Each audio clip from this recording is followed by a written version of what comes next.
Welcome back to Raw Sports Talk. I'm Chris, your favorite stat reader, and we have the Cavs hosting the Pacers, game number 1 of the semifinals.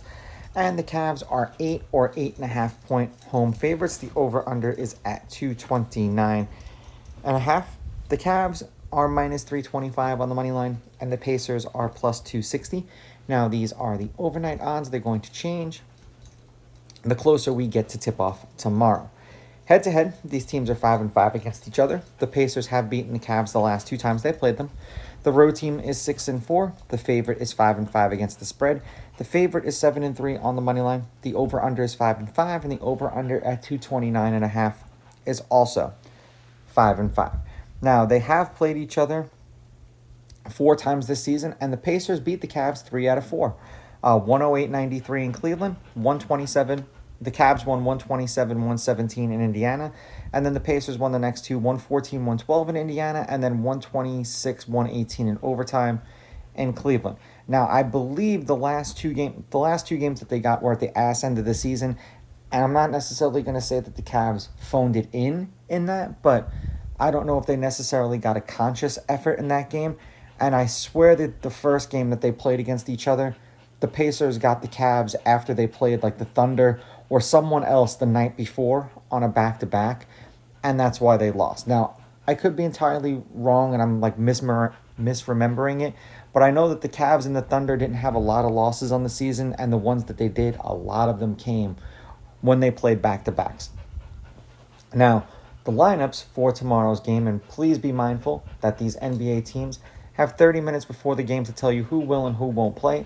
It is absolutely infuriating, but it is what it is. It's the world that we live in. So it's supposed to be Halliburton, Nembhard, Nesmith, Siakam, Turner, and then Garland, Mitchell, Strus, Mobley, and Allen. And Garland is listed as questionable. As you can see there, he's listed as a game-time decision. They have until 30 minutes before the game to tell you if he will or if he won't play. And like I said, it's absolutely infuriating when it happens, but it is what it is. As far as when these teams have played each other specifically over their last 3 games, and like I said, regular season is regular season, postseason is postseason, but I'm just going to give you the numbers.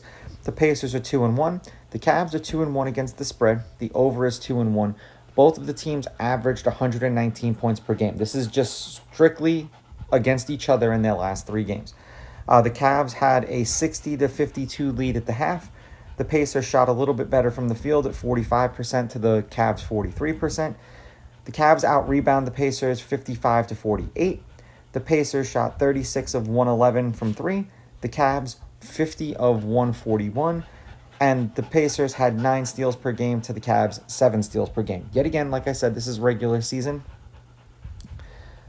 I think that it's the Cavs and the Thunder who are going to be the 2 best teams, and unfortunately for the Cavs, both of the teams in the East have division rivals that they're playing, but the Pacers have had more success against the Cavs than the Knicks have against the Celtics. The Celtics will be waiting for the winner of this series. It just boils down to it. If it's the Cavs, it's going to be the Cavs in the finals. I think if it's the Pacers, it's going to be the Celtics in the finals, because I don't think that the Pacers are going to beat the Celtics. I'm going to take the Cavs on the money line.